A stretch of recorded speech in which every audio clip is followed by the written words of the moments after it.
विद्यार्थ्यांवर झालेल्या हल्ल्याच्या निषेधार्थ बुलढाण्यात शेकडो विद्यार्थी उतरले रस्त्यावर। दिल्लीमध्ये विद्यार्थ्यांवर झालेल्या हल्ल्याचा निषेध करण्यासाठी आज बुलढाण्यात शेकडो विद्यार्थ्यांचा पालक आणि संवेदनशील बुलढाणेकर रस्त्यावर उतरल्याचं पाहायला मिळालं। हुतात्मा स्मारकापासून शांती मोर्चाला सुरुवात करण्यात आली। शहरातील प्रमुख मार्गाने हा शांती मार्च जिल्हाधिकारी कार्यालयावर धडकला। जिल्हाधिकाऱ्यांमार्फत महामहिम राष्ट्रपतींना निवेदन देण्यात आले। हा मूक मोर्चा होता, मात्र विद्यार्थ्यांच्या हातात असलेले फलक अतिशय बोलके होते। या मोर्चामध्ये काळे वस्त्र आणि काळ्या फिती लावून बुलढाणेकरांनी लाठीचार्ज घटनेचा निषेध केलाय। सोबतच विद्यार्थ्यांवर दाखल करण्यात आलेले गुन्हे मागे घेण्यात यावेत, केंद्रीय शिक्षण मंत्र्यांचा राजीनामा घेण्यात यावा यांसह इतर मागण्या यावेळी करण्यात आल्या।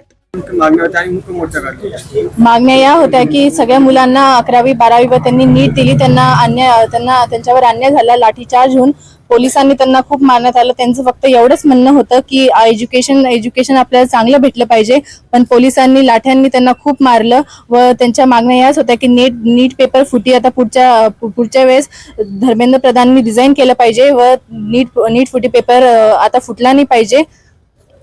आज बुलढाणा येथे सर्व विद्यार्थ्यांनी जमवून दिल्लीत जो प्रोटेस्ट चाललेला आहे त्याच्यासाठी आज बुलढाण्यात सुद्धा मोर्चा काढलेला आहे आणि त्या मोर्चामध्ये आम्ही सुद्धा पीसफुली प्रोटेस्ट केलेला आहे। आम्ही सुद्धा काही दंगा फसाद वगैरे केलेले नाही, पण जे दिल्लीत होतंय, जे मुलांवरती लाठीचार्ज होतोय, दगडफेक होते पोलिसांकडून, ती एकदम म्हणजे खूप चुकीची गोष्ट आहे की त्या मुलींचे कपडे फाडले जात आहेत, की त्यांचे व्हिडिओ व्हायरल होत आहेत, तरी सुद्धा सरकार म्हणते की मुलंच अँटी नॅशनल्स आहे, की मुलंच आतंकवादी आहे। याच्यात आले ते स्वतःहून आम्हाला मारताय, पण व्हिडिओ मध्ये सरळ दिसतंय की तुम्ही मुलांना मारताय, किती क्रूरतेने मारताय, की त्यांचे डोके फुटताय, कोणाचा हातपाय मोडतोय।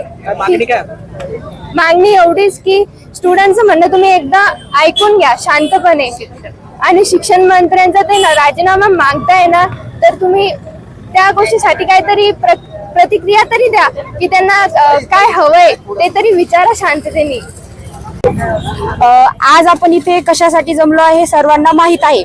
दिल्लीमध्ये जे प्रकरण चालू आहे त्यामध्ये स्टुडंटचा लॉस होत आहे आणि पोलीसवाल्यांनी त्यांना मारहाण केली, पण स्टुडंटचं त्याच्यामध्ये काही नाही। तुम्ही जर स्टुडंटला कंटिन्यू जर त्यांचे ओपिनियन ऐकत नसाल आणि त्यांची बाजू मांडू देत नसाल तर त्याच्या स्टुडंटचा काही दोषच नाहीये ना, सरकारचा दोष आहे त्याच्यामध्ये। कारण स्टुडंटचं तुम्ही न मागण्या पूर्ण करत आहे न काही करत आहे, त्यामुळे स्टुडंट तुम्हाला नम्रपणे तिथे सांगण्यासाठी आले होते, पण तुम्ही पोलिसांनी त्यांच्यावर लाठीमार केली।